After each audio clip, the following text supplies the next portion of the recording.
MSX computers in the Middle East, from the Saudi version to the Libyan version. How did they both compare to the original Kuwaiti version? What are the features of each computer and what is the best one to own? This is Rakan. Let's begin. Welcome to the Lion's House. All the computers, whether they are the Kuwaiti, the Saudi, or the Libyan versions, they are all at the end of the day MSX machines that are run by the MSX software. Al-Alamiya Corporation was the first to implement the MSX system into their machines, and they integrated the Arabic language into the keyboard and the software itself. They distributed the computer under the name Sakhr, and any Sakhr computer that was found in the market was distributed by Al-Alamiya Corporation.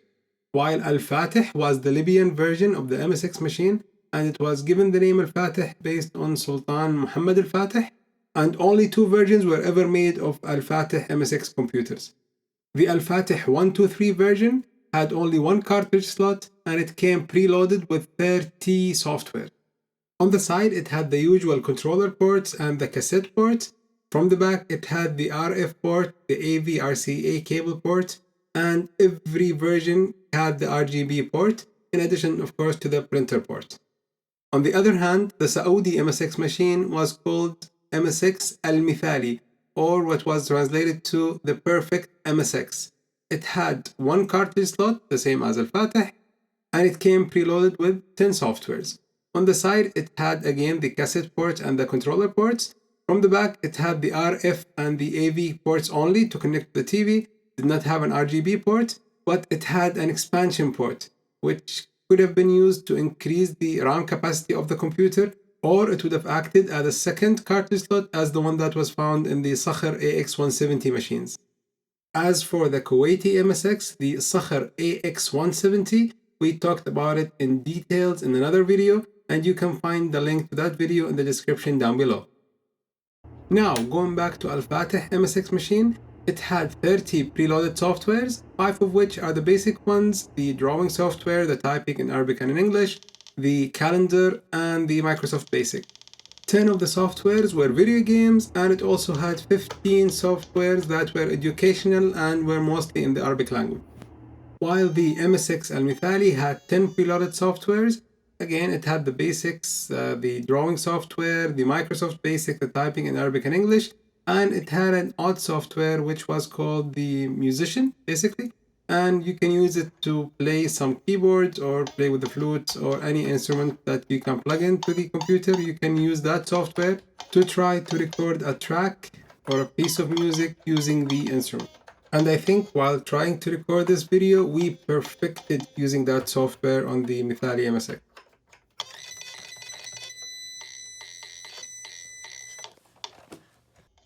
And the other softwares, the calendar, the calculator, the flags of the countries, etc., I wasn't able to start any of them.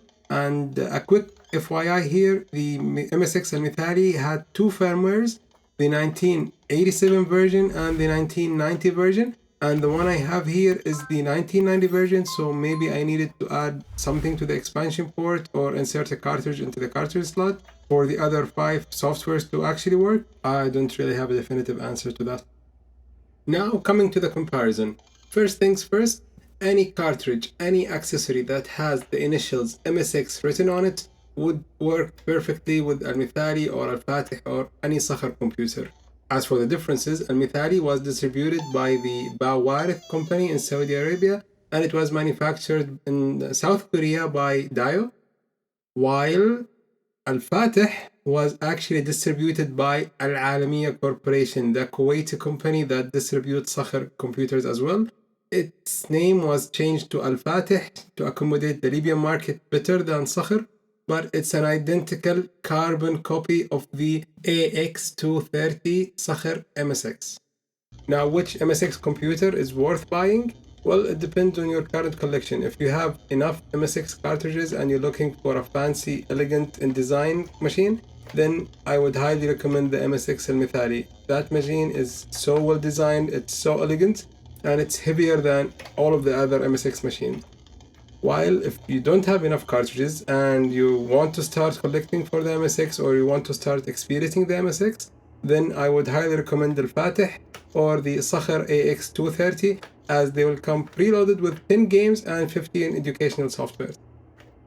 But from personal experience, I rarely encounter the MSX Al-Methali computer in the market or on any online listings, while I encountered Al-Fateh and the Sakhr computers more frequently.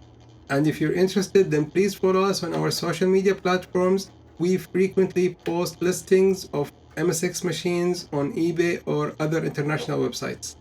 One last point though, Kuwait, Saudi Arabia, and Libya are not the only countries that published or distributed MSX machines. Iraq distributed their own MSX machine under the name Al-Warka, but I was not able to find any machine in the market or on any online listing or even information on the machine itself other than some photos scattered here and there. Finally, the integration of the Arabic language and technology flourished in the 1980s and the early 90s, and it fills me with great joy that I spent the video talking about Arabic MSX computers. If you enjoyed the video, give us a like, subscribe to the channel, share your thoughts in the comments down below, and watch our other videos. See you soon.